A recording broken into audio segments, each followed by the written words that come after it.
Hi, Quentin here. Today I'm going to show you how and why we created a vocal booth from a clothes closet.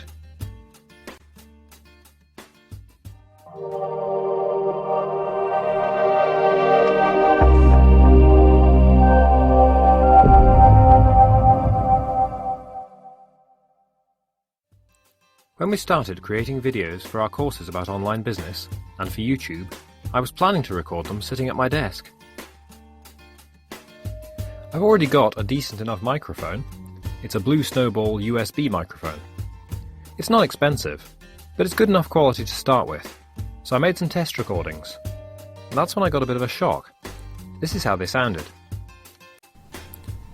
This is a test recording made at my desk using a Blue Snowball microphone.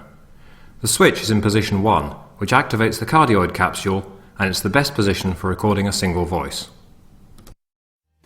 As you can hear, there's a bit of an echo on that recording, and it just doesn't sound as good as it could. The problem is, my home office is in a big echoey room with a high ceiling. I've tried loads of things to improve it, from putting foam around the mic to draping blankets all around my desk, all sorts of things. And we got some improvement, but never really got rid of the echo completely. Out of everything I tried, the best quality audio I could get was, believe it or not, in bed, under the duvet, with my laptop and microphone. Now obviously, that was an ergonomic nightmare, and completely impractical for creating a course, not least because I ran out of air after a few minutes.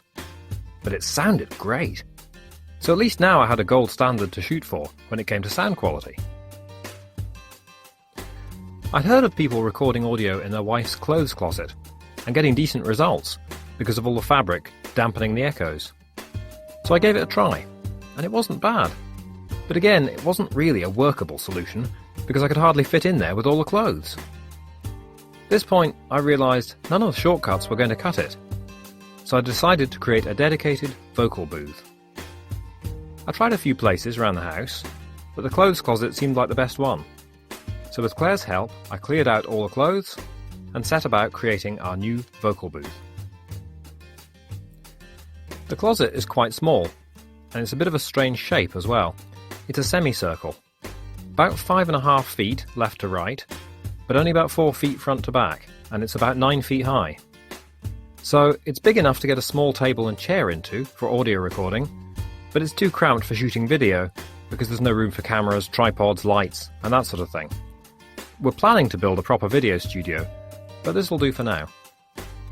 As you can see from the photo, the closet has a window in it. We're quite lucky that the house isn't too near any neighbours, and it's not near a road, so it's normally quiet enough for recording most of the time. Occasionally you can hear a loud motorbike on a road about 1/4 mile away, or a dog barking, or something like that. That probably wouldn't get picked up by the mic, but we decided to insulate the window anyway, because it's easy enough to do. We started by taping up the window with masking tape. Duct tape would be better, but it would take the paint off when it was removed, and I want this vocal booth to be a temporary thing. We put up some plastic-based loft insulation in front of the window, about a couple of inches thick. That's not the nasty itchy rock wool fiberglass insulation. This is made from recycled plastic bottles, and it's absolutely fine to handle without a mask or gloves or anything like that. We held that in place with parcel tape. Then we cut a piece of cardboard to size and taped it over the insulation with packing tape. It's not pretty, as you can see, and I wouldn't claim it's completely soundproofed the window, but it's certainly cut down on external sounds, and the closet is a very quiet space indeed now.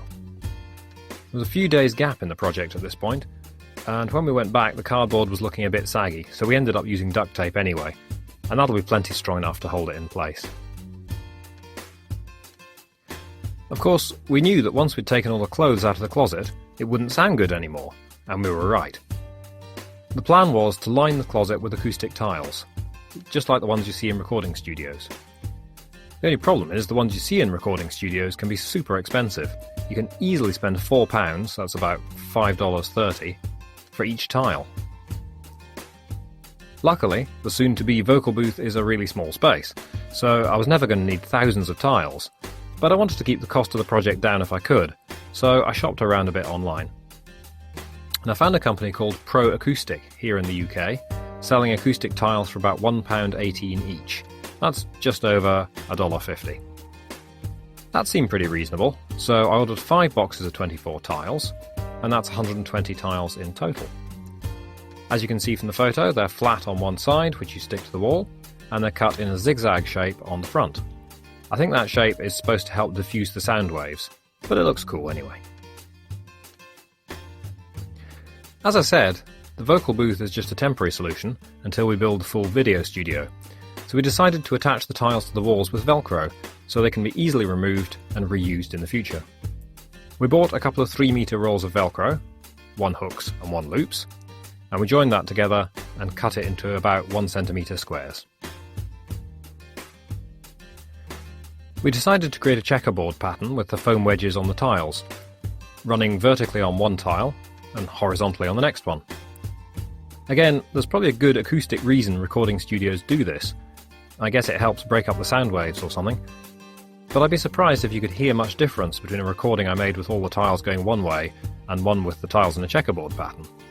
So I must confess I didn't actually test the different patterns. We went for the checkerboard pattern because it looks cool and it probably won't do the sound quality any harm.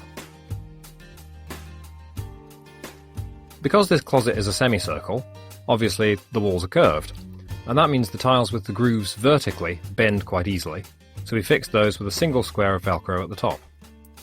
The ones with the grooves running horizontally don't really want to bend, so we used 2 squares to try and keep them attached to the wall. There's a shelf running around the closet at about 7 feet high. You can see at the top of this picture. I thought it might cause an early reflection of sound, so I attached some tile to the underside of the shelf. We had enough tiles to cover the walls and the window below the shelf completely, and to put 10 tiles on the back of the door, so that makes it about half covered. After that there was only about 14 tiles left, so we attached 6 to the ceiling, and that makes that about a third covered.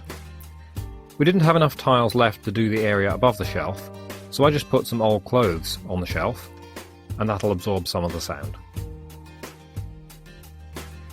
We never planned to try and cover every square inch with acoustic tiles, so there was no need to cut the tiles down to size to fit any little gaps here or there. We only had to cut 2 tiles in fact, and those were the ones that we needed to go either side of the shelf supports, as you can see in this photo. The tiles are actually really easy to cut with a pair of sharp scissors, so that wasn't a problem. I reckon if I wanted to make sure every surface was completely covered, I'd need to buy another 50 or so tiles, but I thought it would probably be okay like this.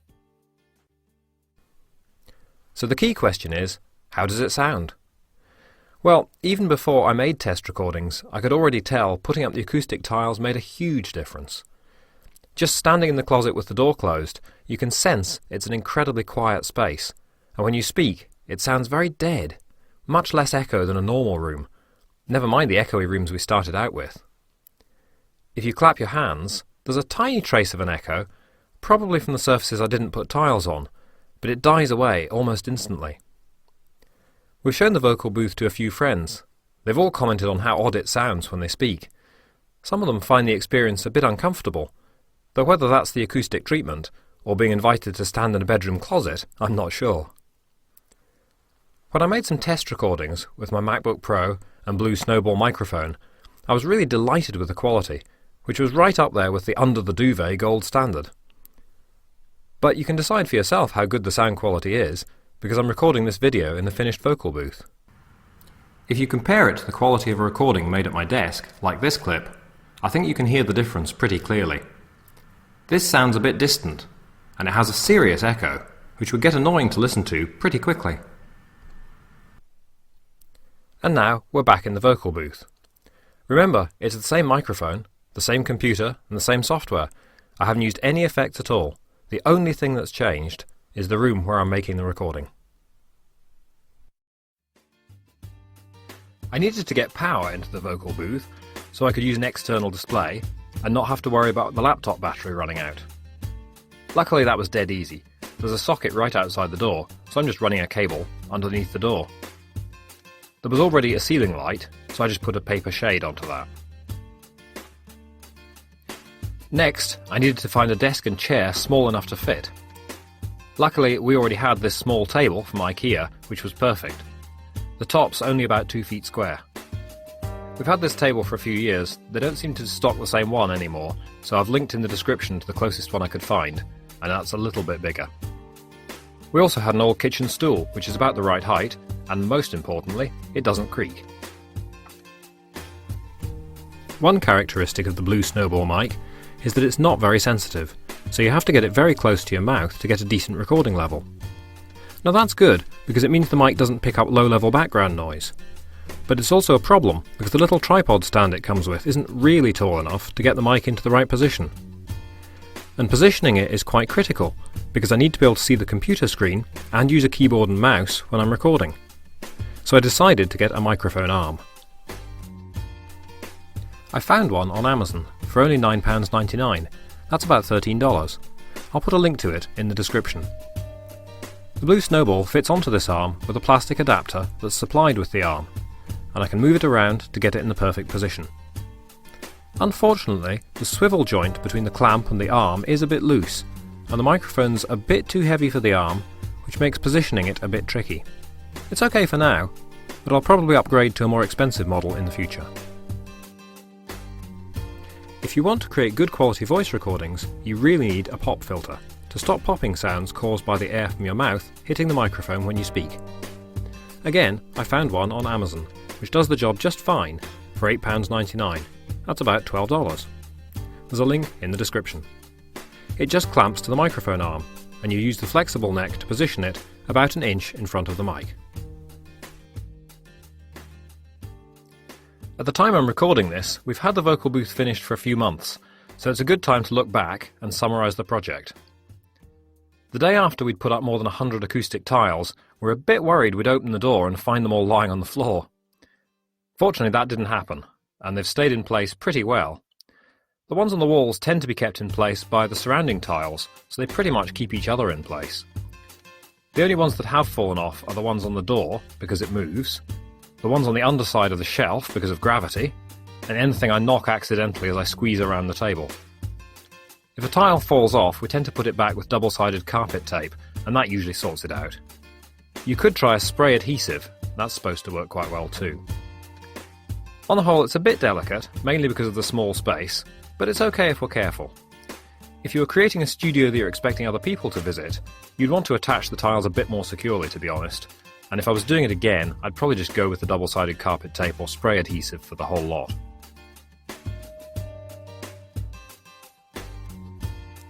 So that's how we created a vocal booth from a clothes closet. The total cost was acoustic tiles, £141.60, adhesive Velcro roll, £9.49, microphone boom arm, £9.99, pop filter, £8.99, for a total of £170.07, and that's around $225.36. We already had the microphone, table, kitchen stool, insulation, duct tape and carpet tape. I didn't keep a strict log of the time it took, but I'm guessing it was less than 12 hours with 2 of us working on it. So to summarise this project, I'm really pleased with it. I think the audio quality I'm getting with very inexpensive kit shows it's well worth creating a dedicated space for recording audio if you possibly can. It's not perfect, of course. It's definitely smaller than the ideal once the furniture and the kit is in there, and it's definitely too small for doing talking head type videos, where you'd also need a camera on a tripod and some lights. But for recording audio, it's a huge step forward in quality from making the recordings at my desk.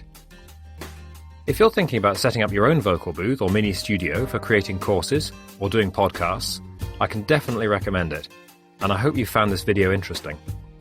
If you have any questions, please let me know in the comments section below the video, and don't forget to like it and subscribe to my channel for more videos about building a successful online business.